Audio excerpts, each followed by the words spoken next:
আজকের উপস্থাপনা নসিমগঞ্জের রহস্য।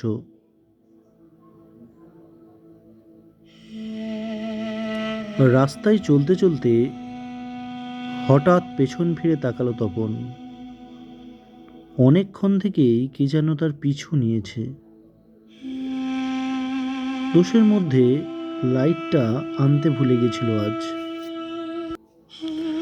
প্রায়ই কাজ সেরে ফিরতে রাত হয় তপনের, কিন্তু আজ যেন একটু বেশি রাত হয়েছিল। ট্রেনটা স্টেশনে অনেক দেরি করে এসে পৌঁছেছে। বাড়িতে স্ত্রী একাকী অপেক্ষা করছে। ছেলেমেয়েরা হয়তো ঘুমিয়ে পড়েছে এতক্ষণে। এইসব ভাবতে ভাবতেই হঠাৎ সে পেছনে তাকালো। কে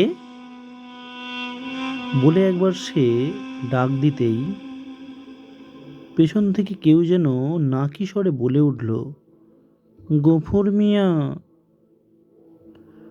কিন্তু অন্ধকারে লোকটাকে ভালো করে দেখা গেল না।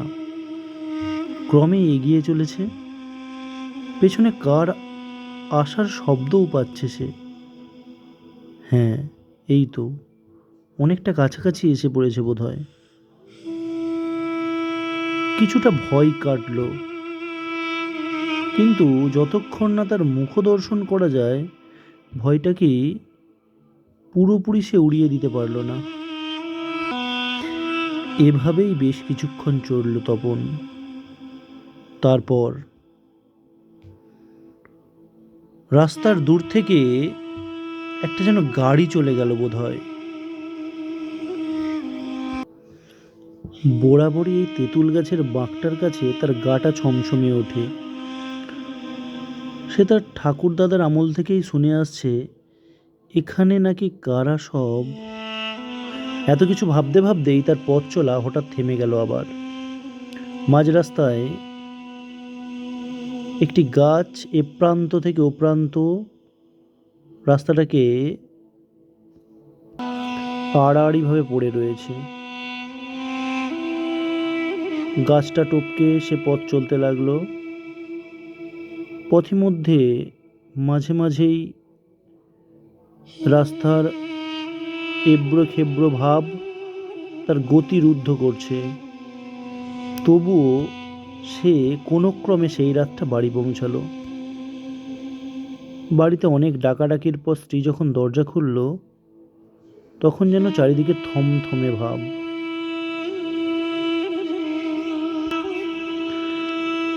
স্ত্রী দরজা খোলার পর কিছু না বলায় কৌতূহল বসে জিজ্ঞাসা করে বসল,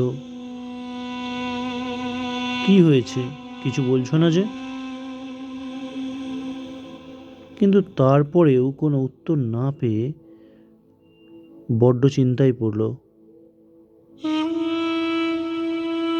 কিছুক্ষণ পরেই তার ঘোরটা যেন কেটে গেল।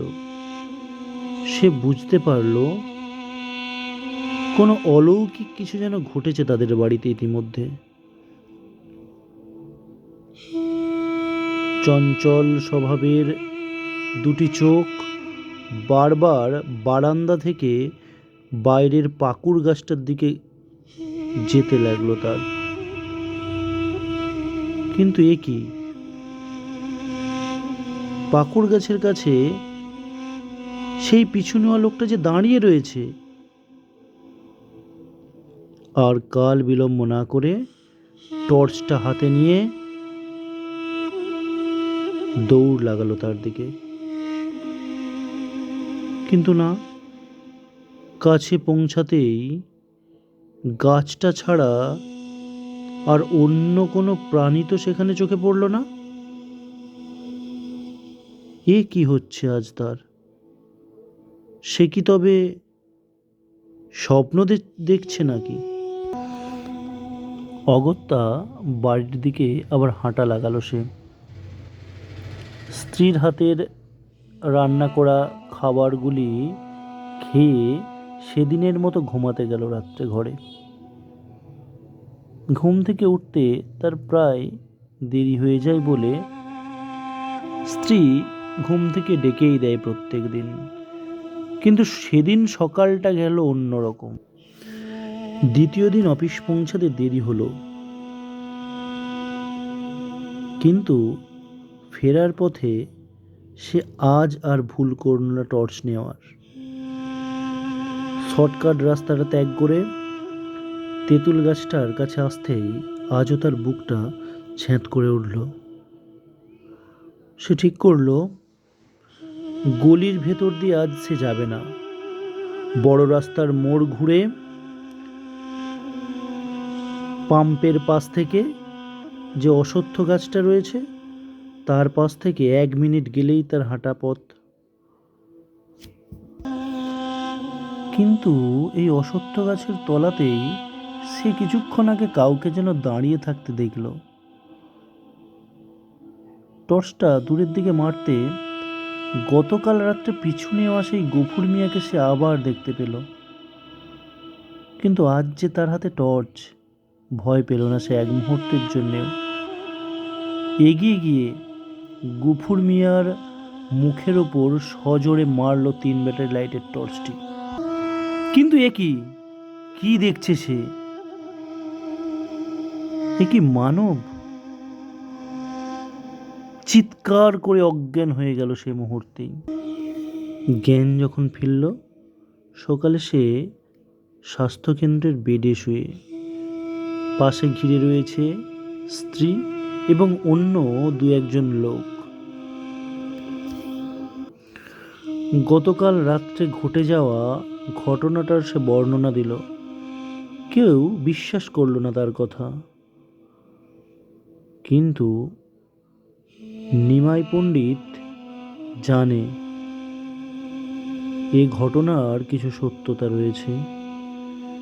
গফুর মিয়া নামটা শোনাতেই সে কিছুক্ষণ স্তব্ধ হয়ে রইল। তারপর গল্পের পরবর্তী অংশ পরের দিন।